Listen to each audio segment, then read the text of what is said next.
All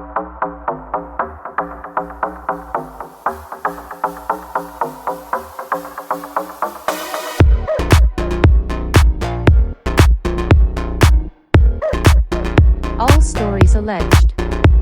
For gossip and entertainment only. Let's get started. Hello, gossipers. Welcome to Gossip in the Dark with Sharona. Please like, share, subscribe. Let's grow our little channel. Spread the word, spread the channel. Like, subscribe. So, like I always like saying, if you hear sounds in the background like birds and planes and cars, I'm on my patio, and this is where I like to sit and do my artwork or sketch or just listen to the radio. Just give me a pen and paper and the radio. I have my Alexa and I'll put it on Y100. I am fine for the entire day. Just to sit on the patio with the fresh breeze. Hopefully it's fresh. And just have the radio and sketching is just all I need to relax with and control my anxiety and depression. So we're going to talk about Corey Haim and Corey Feldman. They're known as two Coreys. So before I get into the article, we're going to talk about the two Coreys.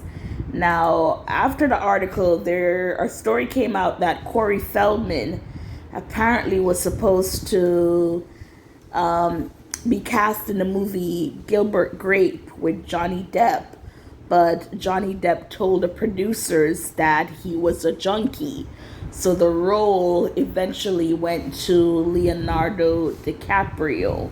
But before we get into that article, let's talk about the two Coreys. And who are the two Coreys? They are Corey Haim, who tragically died of pneumonia in 2020, and then Corey Feldman. So both Coreys were born in 1971, and they were child actors like during the 80s. They were close friends. They grew up in Jewish families and had an interest in numerology. They even shared the same lucky number, like Feldman is 22 while Haim was 222. And to say 222, my day job is I'm a legal receptionist, and the suite number to the law firm is 222, so triple twos. So to read that now is like, okay then. They appeared in about 9 films together, and those were some of my films. As I'm not quite sure if you've seen the video where I said that I was born in Jamaica, and I started traveling to the US when I was like 2 years, and then I eventually moved to the US at 14, where I've been. And growing up in Jamaica at the time, for me, we only had one station, TV station, and the radio we did not play much. So because of the traveling back and forth with my cousin, I grew up listening to what she listened to. She's older than me, and she would listen to like Bon Jovi and Kenny Rogers and Prince and Duran Duran and just stuff like that. So movies that we would rent, because back in those days with the one channel, we weren't really seeing a lot of movies like that, so we would have to join the video rental, and we rented a lot of American movies because we didn't have movies and stuff like that growing up in Jamaica to watch like that. So it was always foreign movies, and because of the kind of music she was into, I think we gravitated towards movies and people like your Corey Haim and Feldman, of course, your Kirk Cameron, who else? Your Rob Lowe, people like those. So before anyone says, oh, all white guys, whatever, just let me tell what I'm saying. We don't need to, not everything has to be race. Yes, I said it because I'm sure someone would say, well, those are all, whatever. So get back to it. So yeah, those are the kind of performers we would listen to, and you know, when you had the Tiger Beat and you get your copies and you put them up and, you know, stuff like that. So for us, it was the two Coreys. And like they said, they did a lot of movies together, like The Lost Boys, License to Drive, Dream a Little Dream, Dream a Little Dream 2. Just some good movies. They were fun. They were fun. And to see this article, I am going to read. It's just a 2-minute read. But in 2020, Feldman, he released My Truth, the R of Two Coreys. Because the documentary explores the friendship between the two Coreys and asserts that both were SA'd as children in the entertainment industry. And you know, they battled with drug addiction, and you know, they were once what you would say A-listers back in the 80s, early 90s, and then because of drugs and Hollywood and Yes Man and just what they've been through as young stars growing up in the industry, not having someone there to guide and watch over them, you know, they went to drugs. And unfortunately, with Corey Haim, he developed pneumonia and he died in 2020. I think he was 37, 38 when he died. So we're going to go to the article. And the reason why I'm saying this is because to me, it seems like celebrities nowadays, they can say what they want and not have that fear of retaliation. Like in this world now, 2025, starting with 24, celebrities are more out there with their feelings. They're not hiding. If they worked with a celebrity and it was not a good experience, now it's like they're calling names. They're not hinting anymore. And if they don't call the names, but social media is like detective work. They're investigators. They will go and look up and see who that person is, and they will call that name for the celebrity if they don't want to say it.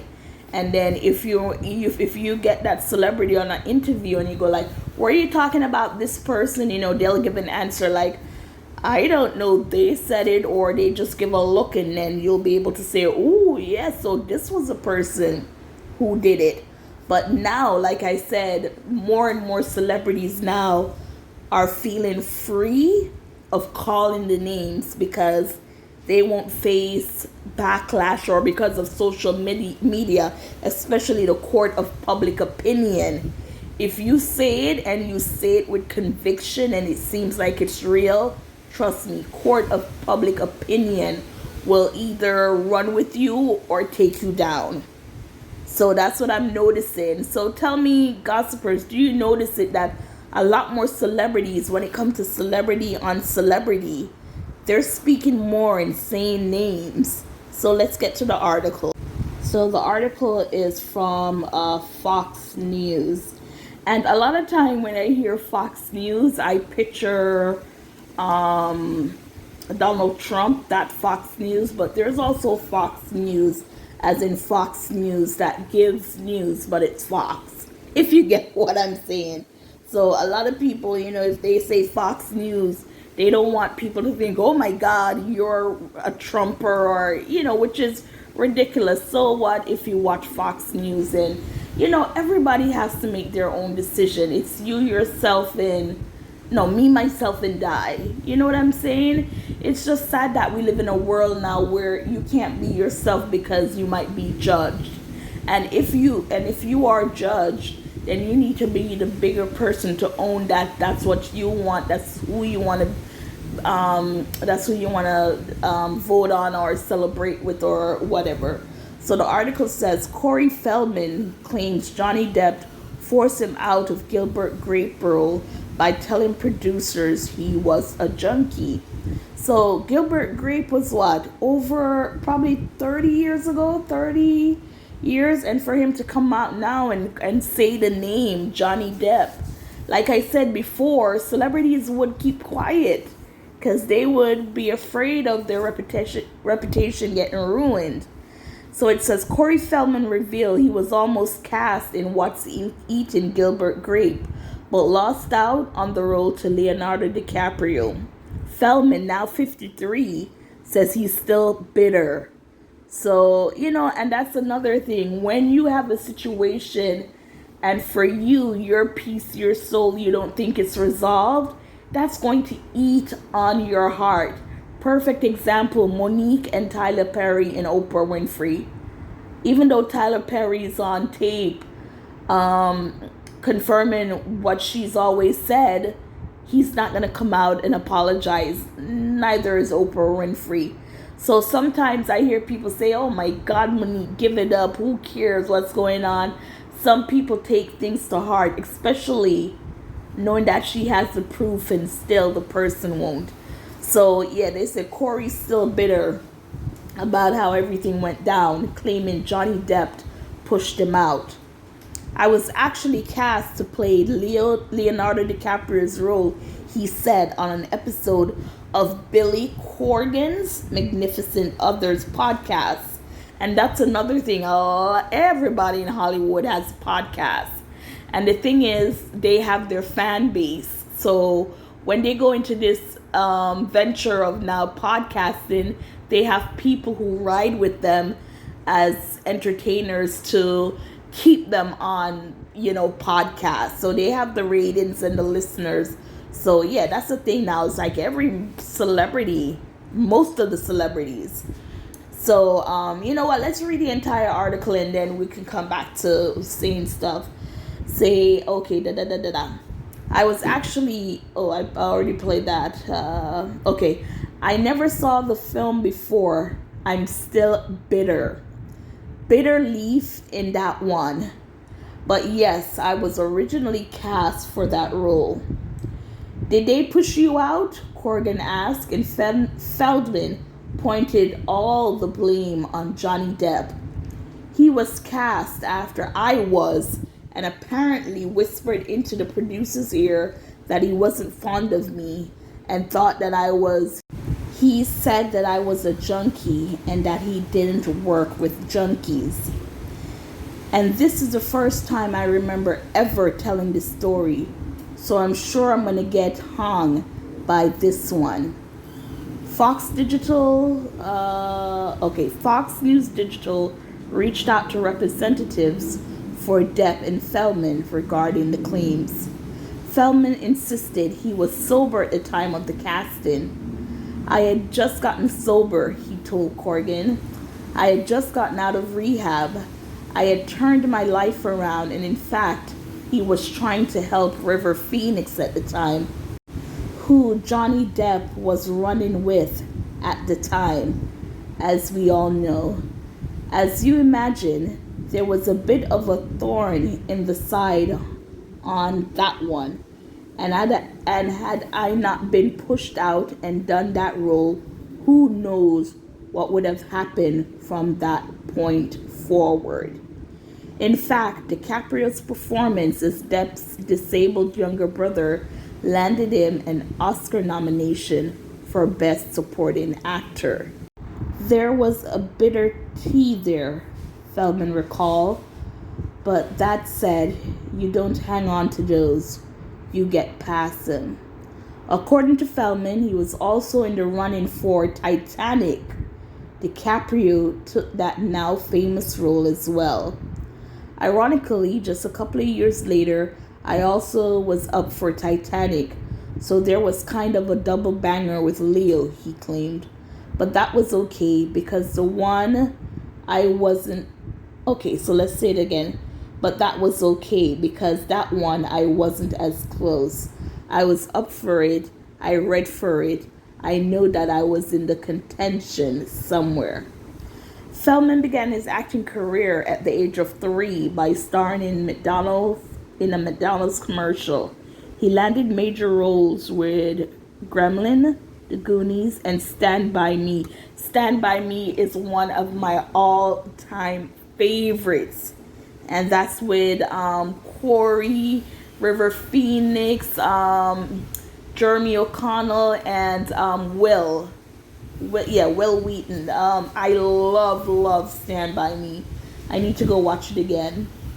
The actor later turned to music and released 3 studio albums. Feldman struggled with addiction throughout his early career and eventually accused several men in the entertainment industry of SAing him and Corey Feldman. So, yes, he said, but when you have that reputation, if he was clean, then that shouldn't have prevented him from getting the role.